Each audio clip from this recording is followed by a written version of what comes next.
నమస్తే. శ్రీ గురుభ్యో నమః. శ్రీమాత్రే నమః.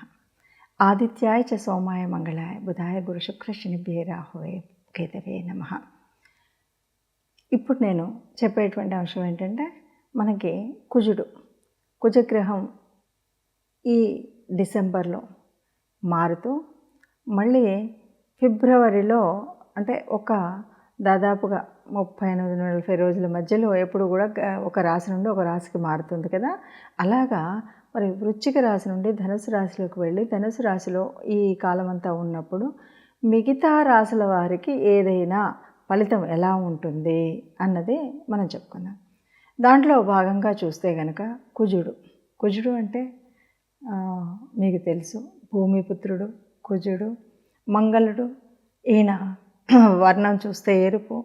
ఇక్కడ కుజుడికి సంబంధించినంత వరకు మనకి ఏముంటుంది అంటే, ఒక కోపానికి ప్రతీక, ఒక సైన్యాధిపతి మనం చెప్పేటువంటిది రక్షణకి. కానీ ఆ రక్షణలో కూడా కొంచెం తొందరగా నిర్ణయం తీసుకునేటువంటి పరిస్థితి, అట్లాంటి అంటే కోపంగా అప్పటికప్పుడు అయిపోవాలి అనేటువంటి భావన, రక్షణ బాగా చేయడం, దీంతోపాటు తొందరపాటుతనం కూడా అక్కడక్కడ కనిపిస్తుంది.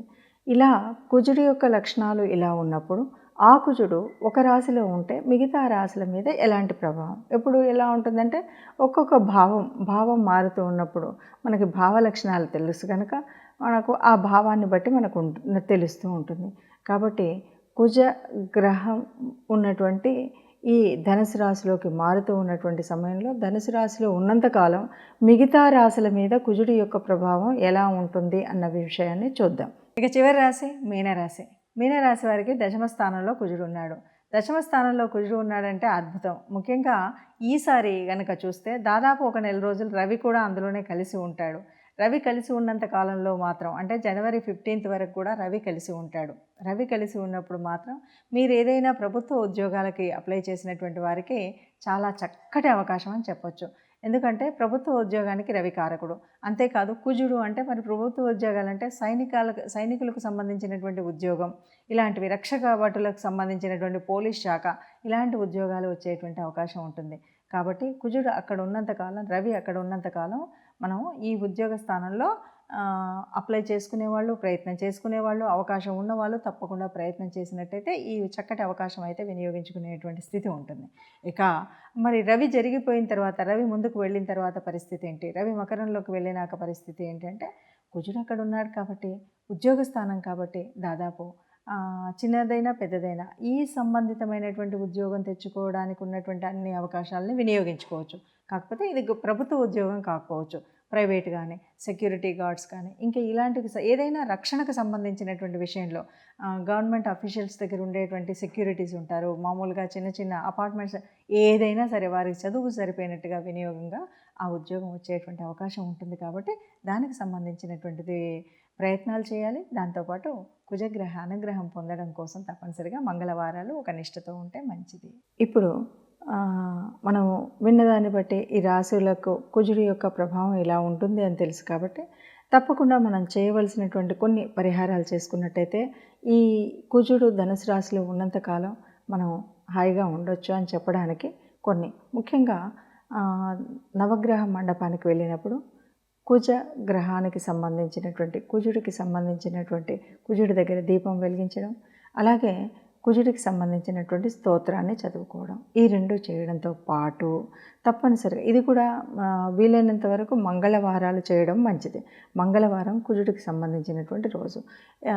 మనం ఆ రోజు వీలైతే ఎర్రటి వస్త్రాలు ధరించడం, అలాగే కుజుడిని పూజించేటప్పుడు ఎర్రటి పుష్పాలతో పూజించడం.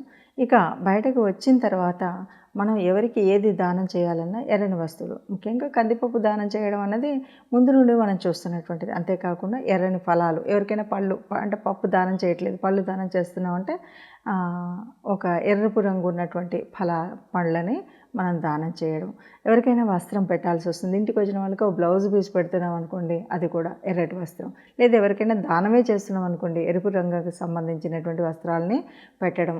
వీటితో పాటు గోశాలకు వెళ్ళడం, గోశాలలో మనం గోమాత సేవ చేయడం కాకుండా గోమాతకి గ్రాసాన్ని అందించడం అనేటువంటివి కనుక చేసినట్టయితే మనకి ఈ దోషాలన్నీ పోతాయి. ఇవేవి నా వల్ల కాదు అనుకుంటే కనీసం మంగళవారం సుబ్రహ్మణ్య స్వామి దగ్గరికి వెళ్ళి సుబ్రహ్మణ్య స్వామి ఆరాధన లేకపోతే అభిషేకం చేసుకున్నట్టయితే, లేదా సుబ్రహ్మణ్య స్వామికి స్తోత్రం చదవడం, లేకపోతే ఆయనకు సంబంధించినటువంటి దేవాలయానికి వెళ్ళి మీకు ఏ స్తోత్రం ఏది రాదు అంటే నమస్కారం చేస్తే ఆ కుజుడి వల్ల వచ్చేటువంటి ఏదైనా చెడు ఉంటే, ఆ దోషం ఉంటే ఆ దోషం తొలగిపోయి మనకు ఈ 40 రోజులలో ఎలాంటి చెడు జరగకుండా ఉంటుంది. ఇది గుర్తుపెట్టుకొని తప్పకుండా మనకి గ్రహాలేవి కూడా మన మీద కోపం పెంచుకోవు. ఏ గ్రహం కూడా కోపాన్ని కాదు, మనకున్నటువంటి పూర్వపుణ్య ఫలితమే ఇక్కడ అనుభవిస్తాం. కాబట్టి అది దృష్టిలో పెట్టుకొని గ్రహాల అనుగ్రహం కోసం తప్పనిసరిగా మనం గ్రహ ఆరాధన చేయడం అన్నది మర్చిపోకుండా ఉంటే సుఖంగా ఉంటాము. విన్నారుగా?